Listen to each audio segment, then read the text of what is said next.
السلام عليكم ورحمة الله وبركاته. أعوذ بالله من الشيطان الرجيم. بسم الله الرحمن الرحيم. والصلاة والسلام على أشرف المرسلين سيدنا محمد الصادق الأمين. أما بعد، اللهم علمنا ما ينفعنا وانفعنا بما علمتنا إنك أنت العليم الحكيم. اللهم اشرح لي صدري ويسر لي أمري واحلل عقدة من لساني يفقهوا قولي. أما بعد, Alhamdulillah, senang sekali Alhamdulillah saya berada di tempat sini di antara keluarga saya, Masya Allah, di sini di negara yang tercinta ini, Indonesia, di tempat yang diberkahi Allah Subhanahu Wa Taala. Semoga Insya Allah seperti kita kumpul di sini, kita bisa kumpul lagi Insya Allah di Masjid Al-Aqsa bersama dan salat jamaah Insya Allah di sana billahi ta'ala. Allahumma amin ya rabbal alamin. Baik, Alhamdulillah, Insya Allah kita tidak akan lama, kita akan berbicara sedikit tentang Baitul Maqdis, tentang negara Palestina ini. Apa yang terjadi di Palestina, bagaimana mereka bisa tahan atau sabar selama 2 tahun ini atau selama bertahun-tahun yang terjadi di sana, peperangan terjadi di sana. Dan terakhir Insya Allah, bagaimana kita bisa membantu orang-orang di sana dari tempat kita ini Insya Allah. Baik, sebelumnya kita akan bahas tentang beberapa fakta tentang negara Palestina atau Baitul Maqdis kalau di negara Arab dipanggil, khususnya tentang Masjid Al-Aqsa. Banyak orang yang berkira Masjid Al-Aqsa adalah hanya masjid yang warnanya kuning, yaitu sebenarnya namanya Qubatus Sakhra.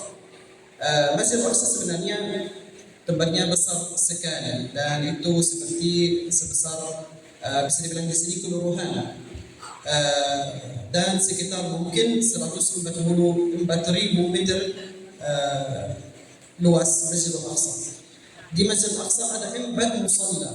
Musalla yang pertama adalah namanya Al-Masjid Al-Qibli yang kita biasanya lihat orang-orang yang di sana salatnya. Ada Qubatus Sakhra dan ada 2 musalla yang kecil yang selain itu. Jadi bukan hanya satu masjid di sana, tetapi 4 musalla. Yang pertama adalah Al-Masjid Al-Qibli yang dibangun oleh Umar bin Khattab waktu membuka Masjid Al-Aqsa atau membuka Baitul Maqdis. Yang kedua, selalu kita lihat kalau mencari tentang Masjid Al-Aqsa yang ditunjukin hanya Qubatus Sakhra atau masjid yang kuning. Karena mereka ingin hanya kita percaya bahwa Masjid Al-Aqsa itu hanya ini saja. Tetapi Masjid Al-Aqsa sebenarnya luas sekali. Ada dalamnya sekitar 10 sekolah dalam masjid ini. Ada beberapa tempat untuk belajar tahfiz Al-Quran, bukan sekolah. Ada tempat sekolah, lalu ada tempat untuk menghafal Al-Quran. Jadi bukan hanya musalla. Dan itu sebenarnya fungsi masjid dalam Islam. Bukan hanya untuk salat, tetapi untuk belajar, untuk tahfiz Al-Quran, untuk belajar ilmu dan lain-lain. Jadi Masjid Al-Aqsa seperti kita sebutkan, masjid yang sangat luas, yang sangat besar. Masjid Al-Aqsa, Bapak Ibu, adalah ulul qiblatain seperti yang kita tahu. Sebelum qiblat kita adalah Al-Ka'bah di Makkah, sebelumnya qiblatnya di Masjid Al-Aqsa. Dan selama hampir 10 tahun atau lebih seorang muslim salat dan arahnya kepada ke Masjid Al-Aqsa. Lalu diganti untuk tempat yang tersuci dalam Islam adalah Al-Ka'bah yang di Makkah. Dan ada dalam hadis yang Nabi Sulaiman alaihissalam yang berkata, barang siapa yang salat dalam Masjid Al-Aqsa dan hanya masuk Masjid Al-Aqsa untuk salatnya, maka Allah Subhanahu wa taala akan memaghfirkan semua dosa-dosanya.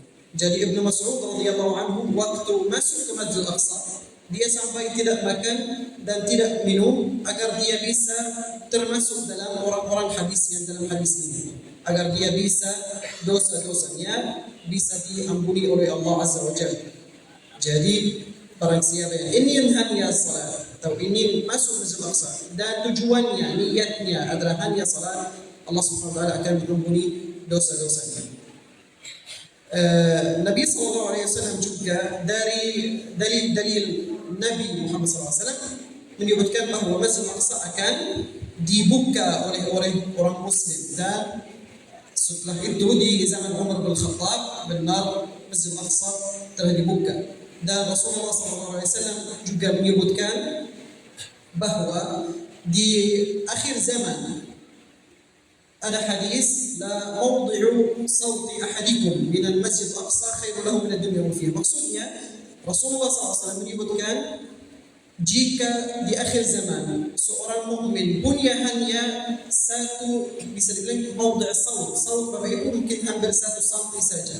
Jika hanya dia bisa melihat Masjid Al-Aqsa di tempat yang dia hanya 1 cm saja, hanya sedikit saja, itu lebih baik untuk dirinya daripada seluruh dunia di akhir zaman. Kenapa? Karena kita bisa lihat sekarang sampai orang-orang Muslim susah sekali masuk Masjid Al-Aqsa. Orang Palestina sendiri tidak bisa masuk Masjid Al-Aqsa. Selalu saya ditanya, Syekh, apakah sudah salat di Masjid Al-Aqsa? Dan saya langsung jawab tidak pernah. Kenapa? Karena orang Gaza yang tinggal di Gaza tidak boleh keluar dari Gaza untuk salat di Masjid Al-Aqsa, tapi kota-kota yang lain. Jadi waktu saya lihat, Masya Allah, ada orang Indonesia yang pernah pergi ke Masjid Al-Aqsa dan salat di Masjid Al-Aqsa. Ada foto di Masjid Al-Aqsa, saya sangat merasa sedih.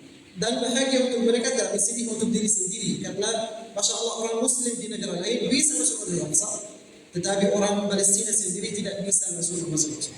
Jadi Rasulullah SAW subhanallah seperti berdiksi atau bilang bahwa akhir zaman orang-orang Muslim akan berharap untuk hanya melihat Masjid Al-Aqsa dan mereka tidak akan bisa.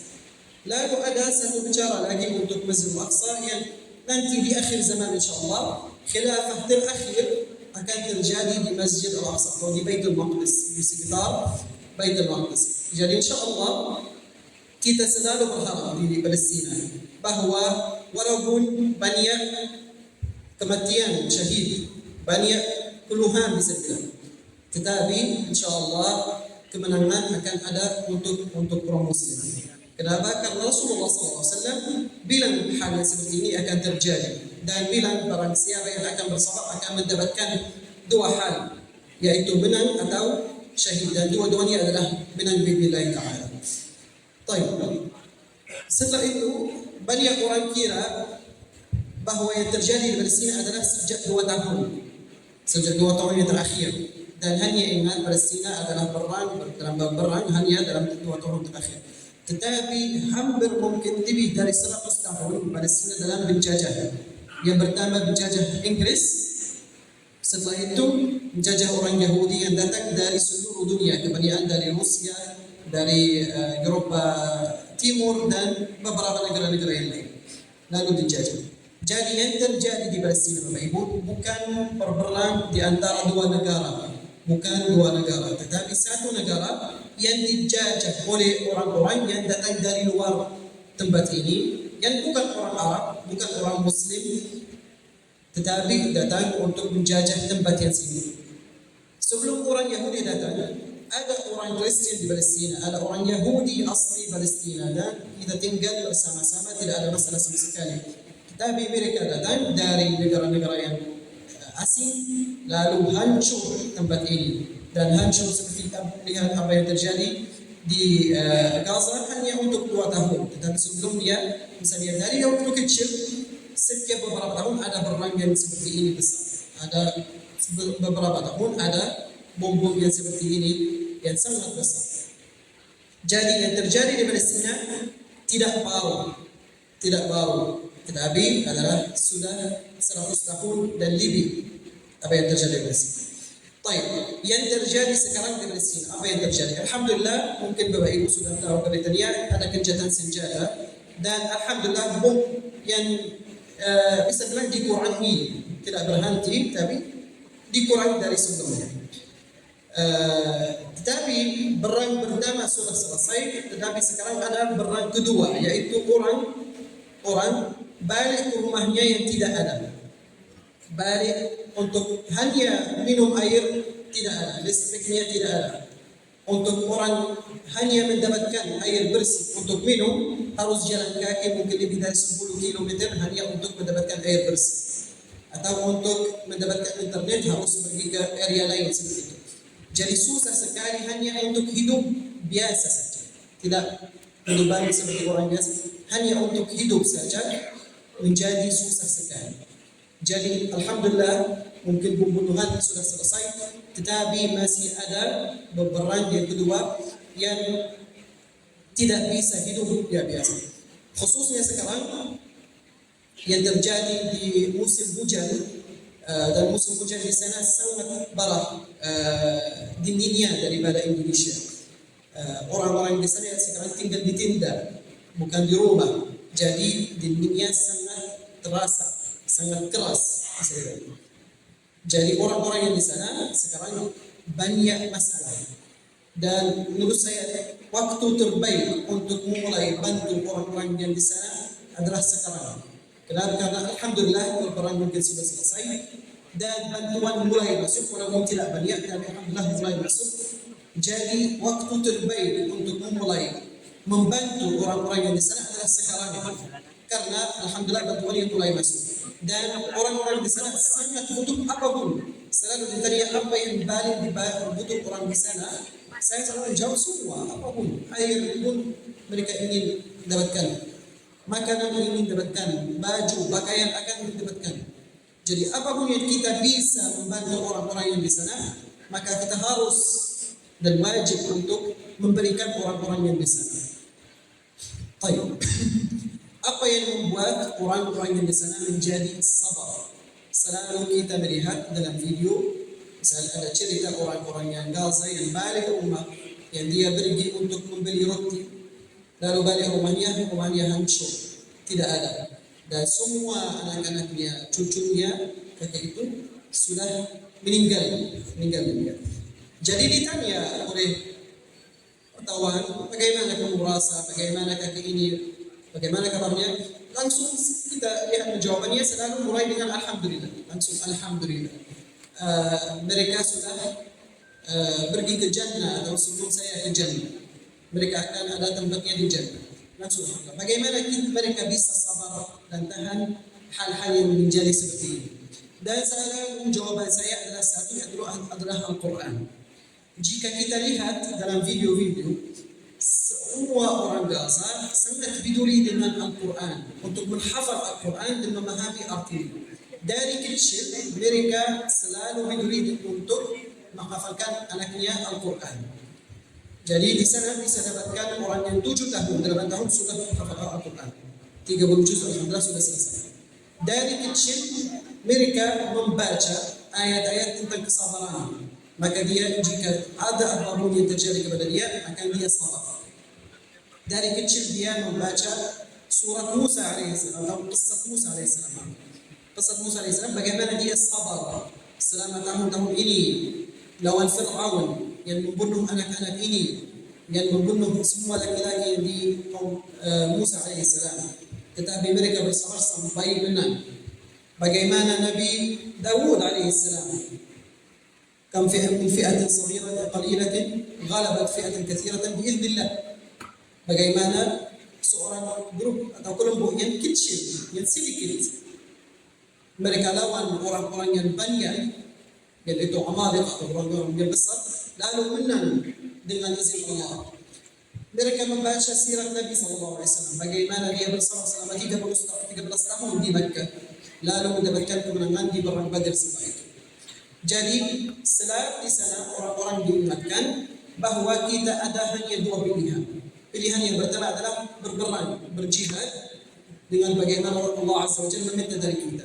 Pilihan kedua adalah mati syahid. Jadi ada jihad dan menang, atau mati syahid, tidak ada pilihan ketiga. Jadi itu apa yang membuat mereka sabar. Karena dia tahu kalau saya mati di dunia ini akan dapatkan akhirat yang lebih baik daripada dunia ini. Apa yang mereka membuat sabar adalah Al-Quran. Jadi ini adalah bisa dibilang risalah, adalah pelajaran untuk seluruh orang-orang yang lain untuk peduli dengan Al-Quran. Alhamdulillah kita semoga Allah SWT tetapkan aman di negara tercinta ini Indonesia. Alhamdulillah aman, alhamdulillah ada masjidnya, ada tempatnya. Jadi alhamdulillah insyaAllah kesempatan untuk kita memaham dan menghafal Al-Quran adalah lebih baik dari mereka. Jadi ini adalah pelajaran. Jadi kita lihat orang di sana alhamdulillah peduli dengan Al-Quran, menghafalkan Al-Quran. bagus sekali dan kita memuji mereka, tetapi kita juga harus dapatkan pelajaran untuk memulai memahami Al-Quran. Dan selalu saya menasihati orang-orang yang memulai belajar Al-Quran untuk jika dia belum biasa, mulai dengan satu ayat saja, membaca dan memahami artinya, mencari tafsirnya. Cukup satu ayat per hari. Hari kedua mencari ayat kedua dan mencari tafsirnya. Dengan cara yang ini dia akan membaca dan mendapatkan manfaatkan dari Al-Quran. Karena Al-Quran Karim semuanya manfaat. Tetapi manfaat yang terlengkap atau lengkap adalah untuk memahami artinya, untuk kita tahu apa yang diisi Al-Quran. Baik, bagaimana kita insyaAllah bisa membantu orang-orang yang di sana dari tempat kita ini, walaupun kita jauh dari sana. Baik. Ada 3 cara yang Rasulullah SAW mengajarkan kita untuk membantu atau mengganti. Rasulullah SAW yaqul dengan hadis yang kita semua tahu, "Man ra'a minkum munkaran falyughayyirhu biyadihi, faman lam yastati' fa bilisanihi, faman yastati' fa biqalbihi, wa dhalika adhafu al-iman." Jadi Rasulullah SAW dikasih kita 3 tingkat, 3 level. Yang pertama, jika kita lihat munkar seperti yang terjadi di Gaza sekarang, maka kita harus ganti dengan tangannya. Maksudnya orang-orang yang bisa ganti apa yang terjadi di sana, masukin bantuan di sana, hentikan apa yang terjadi di sana, maka dia wajib harus gantikan apa yang terjadi di sana. Baik, saya tidak bisa, saya tidak punya kekuatan untuk membuat hal yang di sana atau gantikan apa yang terjadi di sana. Saya bisa berbicara.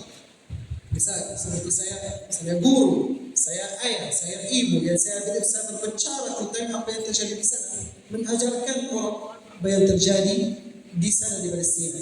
Karena banyak orang tidak tahu. Saya selalu ditanya oleh orang Indonesia, soalan yang menurut saya basic atau soalan yang menurut saya simple atau tidak seharusnya orang tahu, tetapi saya melihat orangnya tidak tahu, maka saya wajib harus ajarkan orang-orang di sini, harus memberikan tahu apa yang terjadi di Malaysia, mengingatkan mereka ada orang-orang yang di sana yang masih mati di sana, masih mencari kehidupan, masih mencari air, maka kita saya harus peduli dengan apa yang terjadi di sana. Yang ketiga, dengan hatinya maksudnya dengan doa, dengan silih apa yang terjadi di sana. Doa ikhwan muslimin selalu dilubahkan bahwa orang-orang mukmin. Kenapa? Karena jika kita bertanya untuk berdoa, mereka akan berdoakan lalu lupa. Dan maksudnya dengan doa adalah doa yang senjata muslim, yang benar-benar mendoakan. Misal, saya salat 2 rakaat ini dengan niat saya mendoakan untuk orang-orang Palestina. Jadi bukan hanya jika imamnya atau khatibnya mendoakan untuk Palestina atau orang di sana, saya amin saja. Tetapi tidak, saya sendiri memulai untuk mendoakan orang yang di sana. Salat 2 rakaat setelah Isya dengan niat qiyamul lail, lalu setelah 2 rakaat ini saya mendoakan untuk orang-orang Palestina. Hanya untuk Allah Subhanahu wa taala membantu mereka, menolong mereka insyaallah. Dan Rasulullah SAW juga memberikan kita cara. Selalu saya bertanya, bagaimana saya bisa pergi ke Palestina? Saya ingin pergi di sana, saya ingin berjihad di sana. Dan ini saya sangat memuji dan saya suka. Tapi sayangnya tidak bisa. Baik, bagaimana kita bisa mendapatkan pahala orang-orang yang jihad di sana? Rasulullah SAW memberikan kita cara ini. Dengan hadis Rasulullah SAW berkata, "Man jahhaza ghaziyan faqad ghaza." Orang siapa yang mempersiapkan orang yang berjihad, menyiapkan orang-orang jihad, membantu orang-orang yang berjihad, maka Allah Azza wa Jalla akan dicatat di sahifatnya, dicatat dia sebagai orang-orang yang berghazw atau yang berjihad. Jadi jika saya ingin benar-benar mendapatkan pahala orang-orang yang berjihad, ada caranya untuk saya membantu orang yang di sana, yang lagi jihad, yang lagi berperang di jalan Allah. Membantu anak-anak di sana untuk mendapatkan menghafalkan Al-Quran, membantu orang-orang di sana mendapatkan air bersih, rumah, tempat tinggal, masjid, musalla. Semua ini akan dicatat seperti saya ada di sana. Allah Azza wa Jalla ceritakan untuk orang-orang yang di kota Madinah yang tidak bisa pergi bersama Nabi SAW, berperang bersama Nabi, mereka hanya dengan niat, mereka tidak bisa pergi ke sana karena sakit atau karena miskin. Dengan niat saja mereka dapatkan pahala sama dengan sahabat yang pergi bersama Rasulullah SAW. Jadi dengan ini, dengan niat yang tulus, dengan niat yang jujur, dengan sedekah kita yang kita insya Allah sampaikan kepada orang-orang yang di sana, kita bisa dapat pahala orang-orang insya Allah yang di sana. Jadi ujian ini bukan hanya untuk orang-orang berislam. Ujian yang terjadi ini untuk seluruh orang-orang muslim. Allah Azza wa Jalla yaqul, wa kulluhum atihi yawmal qiyamati fardan. Seluruh orang-orang muslim akan ditanya oleh Allah Azza wa Jalla apa yang kamu melakukan kepada orang bagas. Allah Azza wa Jalla tidak akan bertanya kamu kepada orang ini atau negara ini, tetapi akan bertanya kamu sendiri apa yang kamu melakukan untuk orang-orang yang di sana. Apakah akan tanya tentang orang yang lain? Naam. Karena ini adalah mas'uliyah atau tanggung jawab seluruh orang-orang muslim. Allah Azza wa Jalla akan ditanya atau tanya semua orang muslim di hari kiamat, apa yang kamu lakukan? Kamu bisa berbicara, kenapa kamu tidak berbicara? Kamu bisa membantu, kenapa tidak membantu? Karena ini wajib atau ujian. Dan ujian ini untuk orang Gaza, untuk mereka berjihad, bersabar. Dan insya Allah mereka lulus ujian ini. Yang belum lulus adalah kita. Yang Allah Azza wa Jalla meminta dari kita untuk membantu mereka, untuk memberikan mereka apa yang kita bisa mampu. Jadi ujian ini insya Allah kita harus mencoba untuk meluluskan atau lulus ujian ini, untuk sukses di ujian ini insya Allah Taala. Akhirnya, nasal Allah Subhanahu Wa Taala an yamunna alaina bi an yasta'milana wa alla yastabdilana. Semoga Allah Azza wa Jalla menggunakan kita untuk membantu orang-orang yang di sana dan tidak digantikan kita dengan orang-orang yang lain. Karena ujian ini adalah ujian yang sangat agung, yang sangat besar, dan pahalanya seperti dosanya jika kita tinggalkan sangat besar, pahalanya juga sangat agung dan sangat besar. Semoga Allah Azza wa Jalla membantu orang-orang yang di sana dan memaghfiratkan orang-orang yang mati syahid di sana. Semoga Allah Azza wa Jalla membantu orang yang terluka di sana. Semoga insyaAllah Allah Azza wa Jalla memberikan kita kesempatan untuk kita bisa semua salat di Masjid Al-Aqsa dan pergi ke Palestina insyaAllah ta'ala. نسأل الله سبحانه وتعالى أن يمن علينا إن شاء الله دائما بالأمن والأمان، وأن يساعد أهل فلسطين وأن يغفر لهم ذنوبهم وأن يتقبل منهم شهداءهم. اللهم تقبل منهم شهداءهم، اللهم تقبل منهم شهداءهم وارحم موتاهم يا أرحم الراحمين. اللهم اشف جرحاهم يا أكرم الأكرمين. اللهم اغفر لهم وارحمهم وساعدهم يا أرحم الراحمين. اللهم اجعل عملنا هذا خالصا لوجهك الكريم. اللهم اجعله عاجلا يا أرحم الراحمين خالصا لوجهك الكريم. وآخر دعوانا أن الحمد لله رب العالمين، وصلى الله وسلم وبارك على النبي الكريم، والسلام عليكم ورحمة الله وبركاته.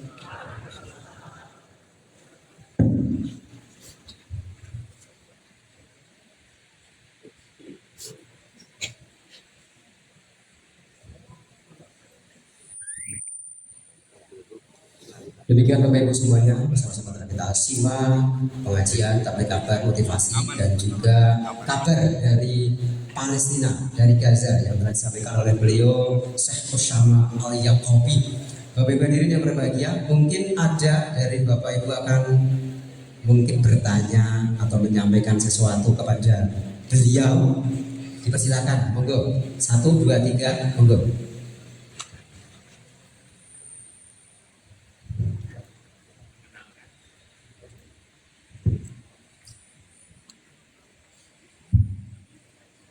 Assalamualaikum warahmatullahi wabarakatuh. Assalamualaikum Syekh. اسمحوا لي بأن أعرفكم باسمي مصطفى المؤمن، وأنا كنت مشرفا هذه الطلاب من محلي عند اسمه طيب فالآن أريد أن أسأل إليكم شيء. كما نرى في ماذا حجة يستمرون في إسرائيل إلى فلسطين؟ ما حجتهم وما حجتهم يستمرون إلى فلسطين؟ ماذا الغرض؟ هكذا سؤال. طيب فقط إلى مني، Wassalamualaikum warahmatullahi wabarakatuh. Waalaikumsalam warahmatullahi wabarakatuh. Barakallahu fiik.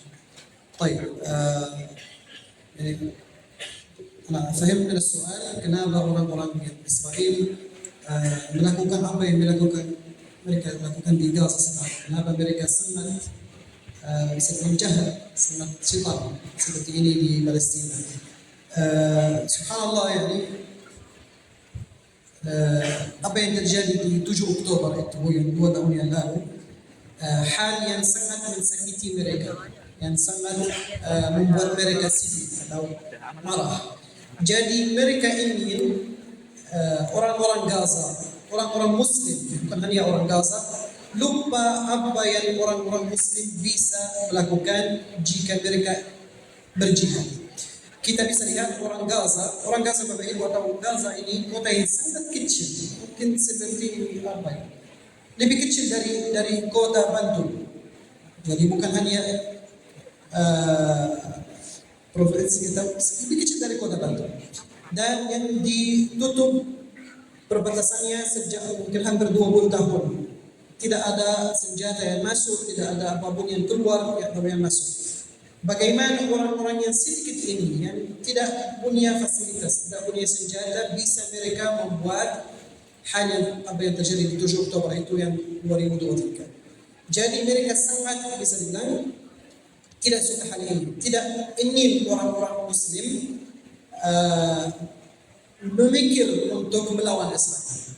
Jadi mereka ingin buat pembelajaran. Jika kamu melawan Israel atau orang-orang di sini, kamu akan terjadi seperti ini.